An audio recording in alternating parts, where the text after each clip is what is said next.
Welcome back to Schlocktoberfest here on World Class Bullshitters.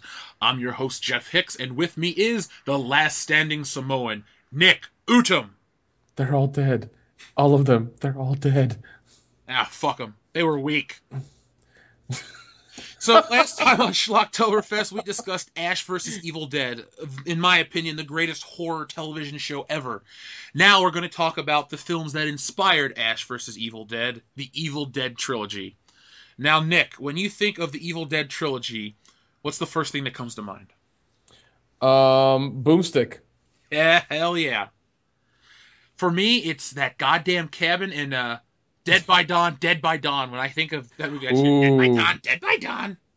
Ooh, God, like the even hearing you do the voice kind of creeps me out a little bit, just because of just the way it was presented in the movie, just really creeps me out. This movie was shot in Morristown, Tennessee, nowhere near where I used to live, but pretty damn close.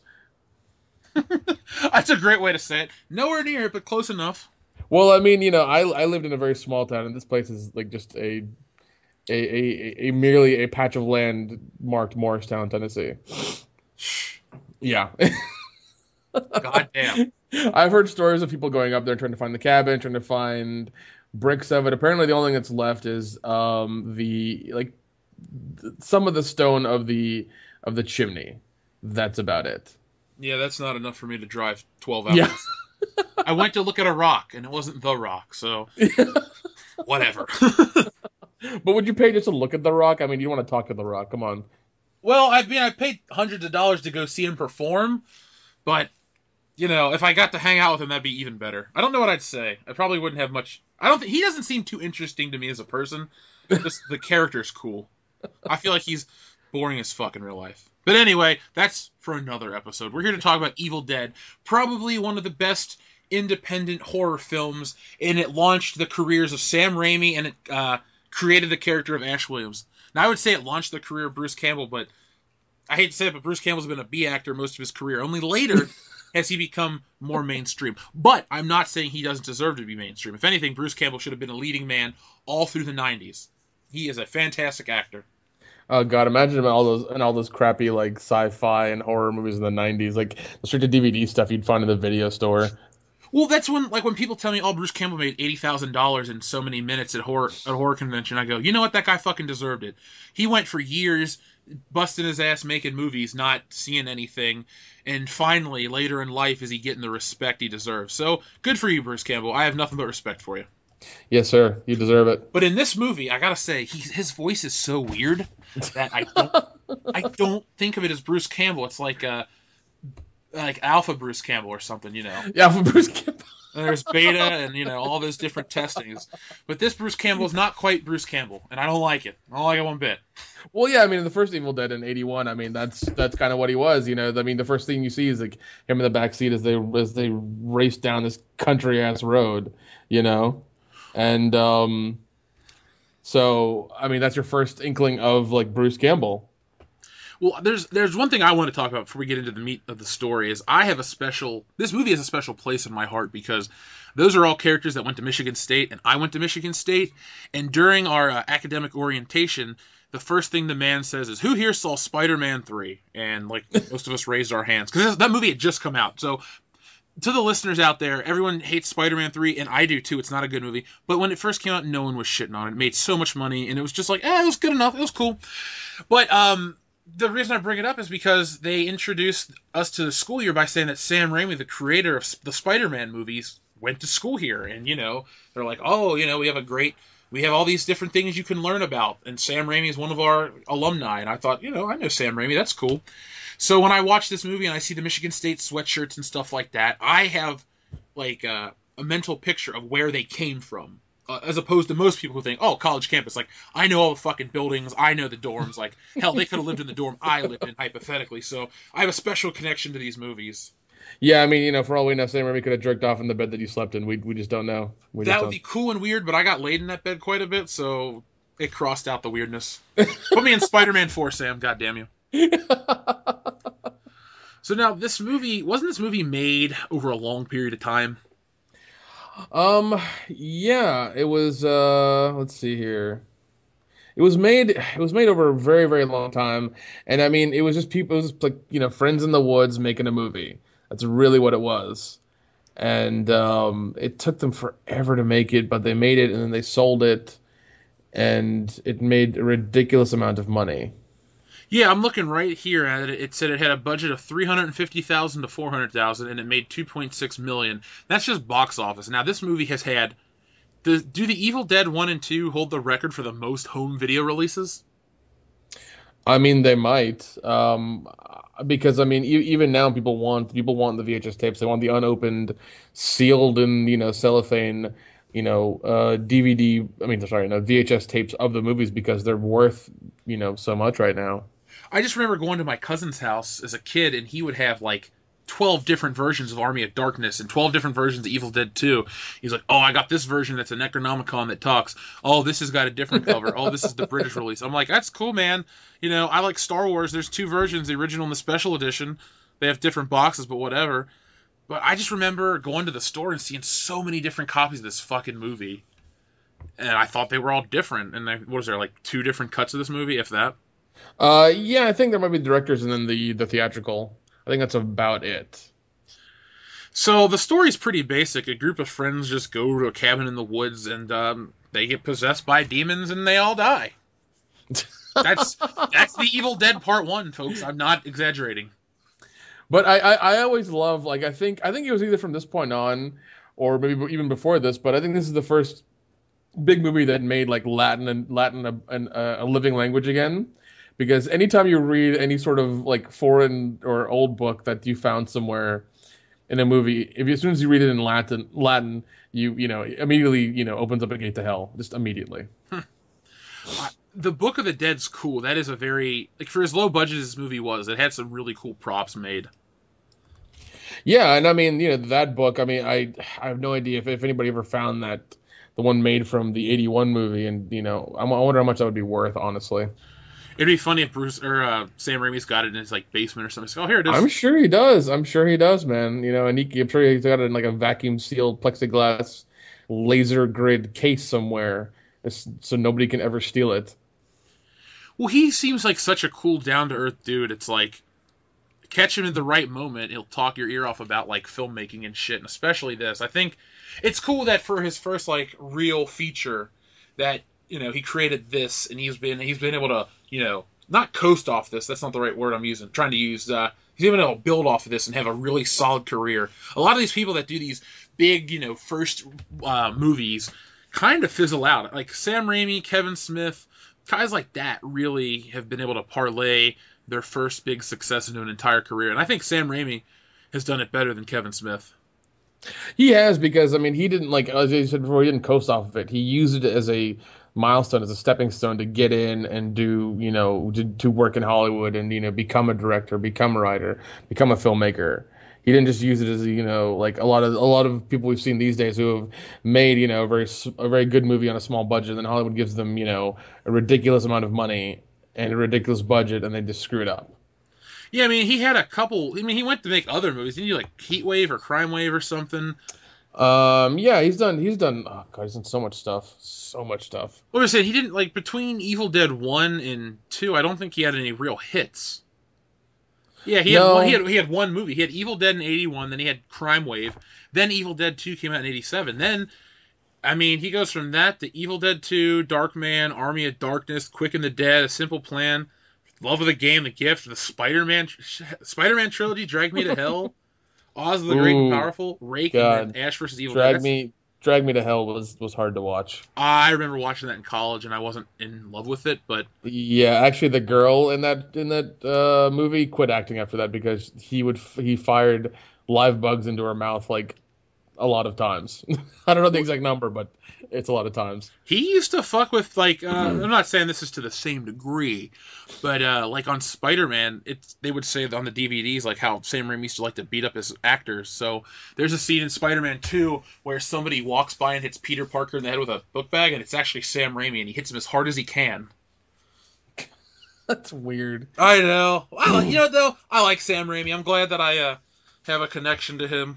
through Note to Michigan self: State. never work with Sam Raimi. Shit, he could beat me up and put me in one of his movies. If I was an actor, he'd be one of the few directors I'd like to work with. Just hit me in the nuts now and get it over with. Just Yeah, do it. just do it, man. We'll do a whole Three Stooges routine out of it. So let's talk about Evil Dead 2, which the reason I kind of gloss over that is because Evil Dead 1 and 2 have many similarities. So much that people have not said that Evil Dead 2 is a remake, but in a way it kind of is, because it retells the entire first movie in like 5 minutes, and then it just continues on. Yeah, and I mean it's one of those things where I think it was what is it? He had gotten more money and he's like, well, I'm gonna do it better, and that's kind of what Evil Dead 2 came out of. Well, Evil Dead 2 had a budget of 3.6 mil, and it made a box office of 5.9 million. So Wow, obviously that's really... it's not as big, but it's still successful. Yeah, and apparently it's I didn't know it was referred to as Evil Dead 2: Dead by Dawn. Yeah, I've seen that on the poster. The poster's weird looking. It's got the skeleton face with those real eyes. Yeah, but I do like the beginning of the movie just because it shows the Necronomicon. It's kind of like this claymation thing and this whole portal to hell, and it's very Ghostbusters and very 80s, and I love it. I love number 2. I'm torn between, do I like number 2 more than number 3? Army of Darkness is fun as shit to watch. Like I watched that as a kid because I didn't know anything else. And I love Army of Darkness because it's so, like, if the Three Stooges were to make a horror movie, that's what it would be.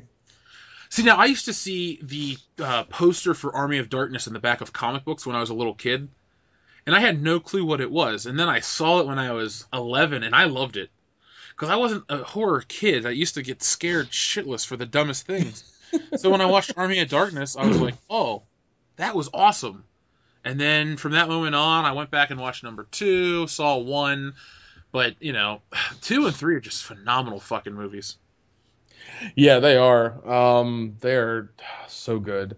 And, I mean, even part 2 almost starts the same as part 1, except that it's not his friend, it's just his girlfriend. Yeah. His girlfriend. That girlfriend's really cute. The one that he has in the second one over the first one. Yeah. Oh, dude, she is damn cute. She's damn hot. I like how it references her in the TV show about her hot body. Yeah, well, I mean, there's that's I love that thing he says about her dancing in the moonlight or whatever. Like, it was just crazy. And I still love in the show they had her skeleton of her head with the axe hit or the saw cut, like in the skull in the show.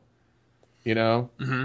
I loved that so much. Like, it was a throwback, and I fucking loved it, and they did it perfectly. And they even had her come back to him while he was in the shed, and I mean, oh, it was nuts. I loved it. Yeah, and in the second one, I mean, the effects of these movies are dated. There's no... Oh no, they are dated. They are dated as hell, but I think that that adds to the uniqueness of the film because they're practical. I think there's a little bit of CG in part 2 in the beginning just for the introduction, but that's about as far as it goes. I mean, it was still in it's not even its infancy in its theory pretty much. Well, they do a good job. I mean, it doesn't ever deter from the story, the effects. I'm not here to knock this movie for being dated effect-wise. The only effect that bothers me is the dancing girlfriend. Oh, because it's like claymation? Yeah, that's the only one that I look at and go... See, like, I could show or Evil Dead 2 to anybody, and that would be the only scene where I go, oh, they'll think this is hokey. Other than that, the movie's really solid. It's got it's gory, it's crazy. No, I love claymation because I used to watch Ray Harryhausen films like what is it? Argonauts Jason and the Argonauts, and I know there's something else as well. What is it? Clash of the Titans. Yeah, I used to watch that a lot as a kid, and I love those movies. I've seen Jason and the Argonauts. I've never seen the original Clash of the Titans. Joel drugged me to go see that remake, and it was garbage. I don't know. I love Ray Harryhausen and his animation. It's just so like it's extremely dated, but the effort that man put into animating those small characters, especially all the skeletons in I think Jason and the Argonauts, is ridiculous. Oh God, yeah. And it still holds up to a degree where it takes you to another world. Oh, of course, definitely. It does a damn good job of that. So the movie at this time, okay, so when Evil Dead 1 ends, you see the evil force rushing towards Ash, and you think Ash is dead. But in this one, the movie picks up essentially right after that, and you see Ash get flung through the fucking forest and hits a tree, lands in some water, and he's possessed. But the sunlight helps him control his demon possession. Yeah, it was kind of weird, but I guess sunlight, pureness, whatever, it makes the demon infection or whatever you want to call it subside. Kind of like a whole vampire thing, maybe. And it looks so cool. And then I love Ash's logic. He's like, I got to get out of here. So he goes to his car. And he tries to drive home, but the bridge is destroyed. But the bridge is destroyed in the best way possible. Like, it's like this hand that is like, it almost looks like a hand out of metal and out of the bridge material. It's crazy as hell, and I love it. The movies are so fucking imaginative. I mean, this is a prime example of when you have a small budget, but you have big imagination, and you can do anything. Yeah, that's and I really applaud that, because you may want your $1 million to make your movie, but what happens if you get 90,000? What if you get $900,000 out of $1 million? Then what the fuck do you do? Well, you got to start cutting back and being creative in everything you do, and I think that forces you to be creative when you don't get exactly what you want or exactly what you need. You have to rewrite some stuff, you have to rethink some things, maybe shoot some stuff differently, but it'll get done, and that's the important thing. Yeah, and man, Sam Raimi, I'm gonna stop proverbially blowing him right now. Sam, we love you, man. Come on our show one day. And come on, Jeff, would you? Because he really wants it. Just not the face. That's too weird for me. So I mean, Ash gets back to the cabin, and most of the movie is just Ash by himself. And you don't ever think of that as a bad thing, though. When you watch this movie, it could be the whole movie is just Ash. Like, you don't ever meet the other people. But I love that I love, as an atypical filmmaker, the first thing he did is like Ash and his friends, in a cabin. And then he goes to Ash and his girlfriend, in a cabin. And then it's just Ash because his girlfriend dies. Because that's exactly what you do as your first film. You're like, oh, I want a group of people. I want them to travel, this, that, and the other. And then you realize how hard it is to shoot and block those shots for those people. And do setups and all that other stuff. You realize how difficult that is. And then you're like, fuck, never again. And I think he realized that in the first movie, and that's why in the second one he's just like Ash. That's it. Because he's the most interesting person. Well, I mean, and it's that whole proof of, like, how that works. Because I've tried shooting a movie with like 6 people in a group, and then realizing like, oh, this is hell, and I'm just going to go back to just like a man in a room with one light and just make that a movie. Tommy Wiseau would love you. Well, I mean, this movie does feature a group of people. Eventually, you get the explorer girl and the hillbilly couple and the buff guy, who I guess is with the explorer girl. And they all find the cabin because they think her parents are still there. And then they think that Ash has killed her parents, and then they find out about the possession of the Necronomicon, and her possessed mother's in the basement, and the fucking movie just goes off. Oh, dude, no, the basement. I love the basement so much. It's creepy as fuck. Yeah, and Ash is like, get me out of here! Yeah, oh man, I love that so much. Because once, like, and even with the basement being closed and locked up and chained and everything like that, like, it's, and you have that one, like, I guess female ghost coming out. Oh, it's so crazy.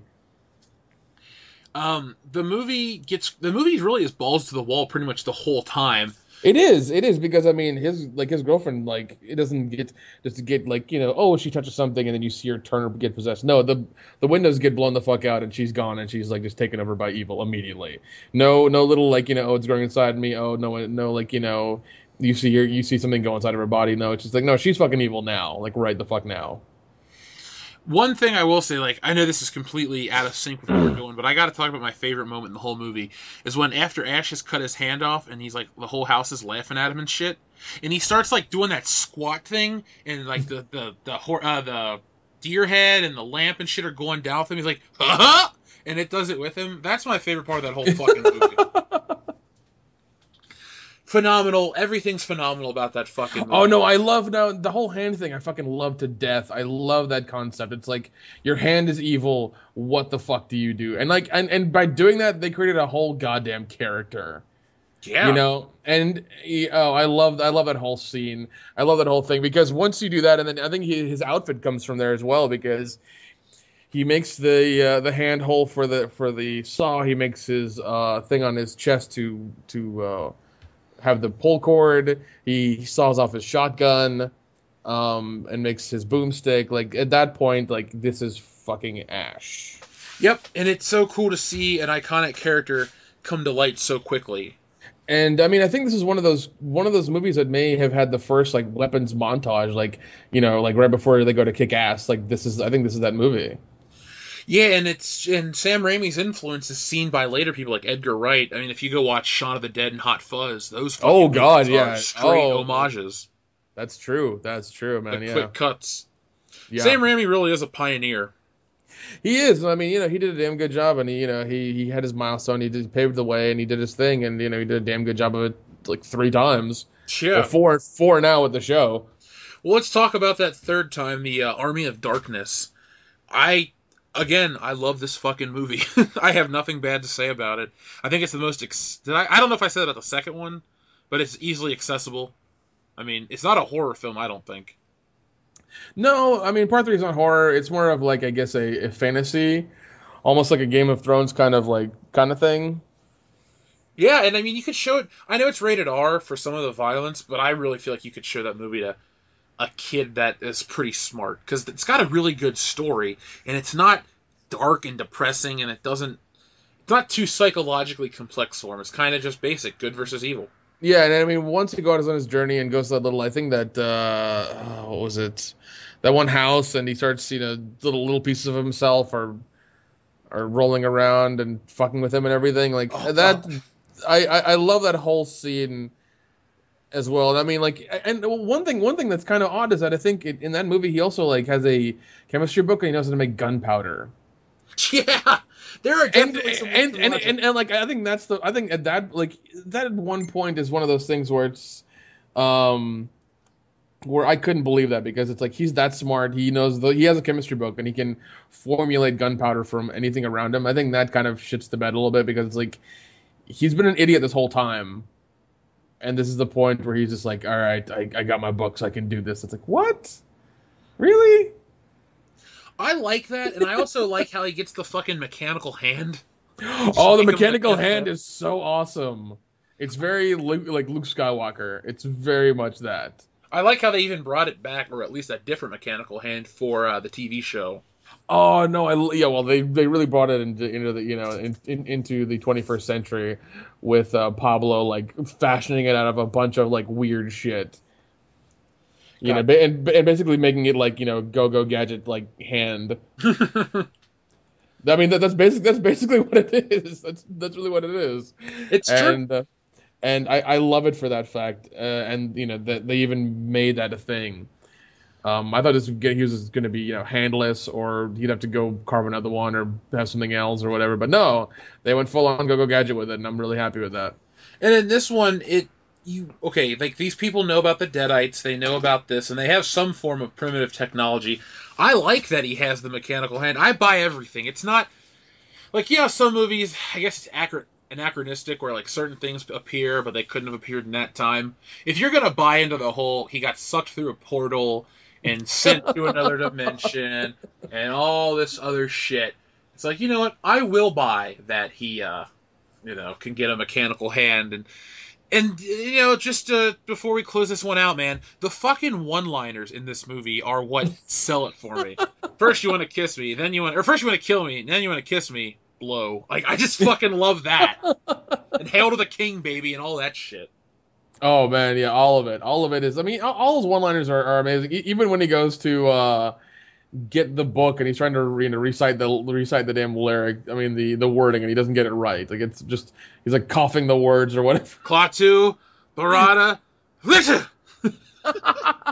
It's so classic Ash. Like, it's so good.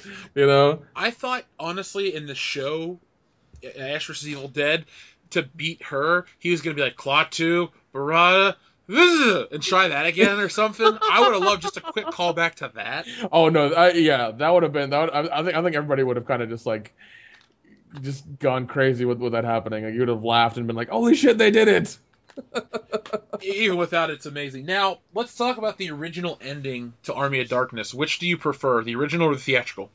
I don't think I don't think I know the difference, honestly. Oh, you don't?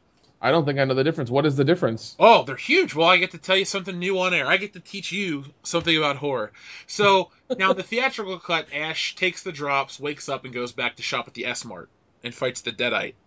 Okay. In the original cut, Ash takes one too many drops, and he wakes up in the post-apocalyptic world, and it just goes, "I slept too long," and it ends. And they filmed it and everything. They did all the special effects. It's not just like a hypothetical, storyboard. It's completely finished. He wakes up with a giant beard. I think he goes to, like, they put the car in a cave, and he takes one too many drops, and he oversleeps, and it's just ridiculous. Oh God! Now I need to look this up. I remember seeing that as a kid, and it stuck with me. I'm like, oh, what a shitty way to go. Oh my God! And you know what? I'm glad they didn't do that. I'm really glad they didn't do that, because you would have not been able to make the show then. Nope. For people that go, oh, original is always the best. This time the reshot ending helps the franchise continue. And when it's Ash Williams, you definitely want it to continue. Yeah, exactly. You wanted to go on for as long as he can go on, pretty much. But yeah, I mean, these movies are. I think these movies are a prime example of making a movie with maximum effort, with little with as little resources as you can, and just making something good, like telling a good story, having good very classic moments, and just it being very well done and all around. So Nick, let's rate these movies on a scale of 1 to 10 each. What do you give The Evil Dead? The first one? Yeah. I mean, honestly, I'm going to give them all a 10, just because I'm not going to say one's better than the other. I mean, they're all good in their own right. They all have little things here and there that I like or dislike, but in the end, they're classics. They deserve praise. They deserve people to watch them for an eternity, and they're just damn good movies. I'm going to say the first one's a 6, the next two are 10s. And what do you think about the remake? Do you like it? Do you hate it? Nope. I watched it. I watched the remake, and I was like, why are you remaking such a fucking iconic film? I mean, I know Sam Raimi gave his whatever about it, but I'm sure he was also pocketing a giant check too. Oh yeah. Because I watched the remake and I was like, this is like the sad remake, because nobody was happy. Nobody was. It was a very dark and gloomy remake, and I didn't like it, and I didn't care for it. And the only thing that was good was the fucking stinger at the end, where you saw Bruce Campbell say, "Groovy baby." I liked it enough. I went and saw it in theaters. I was actually at a WrestleMania trip with Joel and Dan, and it was like, I don't know, say it was the Thursday before WrestleMania, and I said, you guys want to go catch a movie? So we are over in New Jersey, I think. Yeah, it was the day we went to the Quick Stop, and we're over in New Jersey hanging out, and I was like, you guys want to go see Evil Dead? And Dan didn't really want to. Dan actually walked out towards the end of the movie. And I guess he was having phone issues, but I know he didn't really care about the movie. Joel and I liked it. The thing I liked about the remake, this isn't that I like it more than the original, but there's a scene where the girl's carving up her face and you don't see anything, you just hear the sound. That is the only time in a horror movie where I went, oh God, no! Like, that's the only time. Yeah, because it sounded like she was like cutting into bone and muscle. Like, yeah, I know what you're talking about, because, yeah. I mean, I will applaud them for making an R-rated movie nowadays and just going balls to the wall with it. I will applaud them for that. But you are essentially remaking something that is perfect. Why the fuck would you do that? Yep, and you know what? It's controversial, and I'm kind of glad they left it lie. I don't ever really want to see anything with Jane Levy as that girl again. Just continue with Ash. Just more Ash. We want Ash all the time. Yeah, and I mean, I'm glad they didn't go and do part 2, 3, 4, 5, 6, 7, 10, 12, 14, 16, or whatever. I'm glad they just were kind of like, well, we did it. It didn't do that good, and we're just going to do a show now. Yep. They were smart. This has been the episode of Schlocktoberfest dedicated to the Evil Dead trilogy. Throughout the rest of the month, we'll be reviewing and talking about other horror classics, and it's all leading up to our Halloween and Halloween 2 commentary released on Halloween. So, as always, thanks for listening. This is Jeff of World Class Bullshitters signing off with your friendly neighborhood Samoan Nick Udom, and goodbye.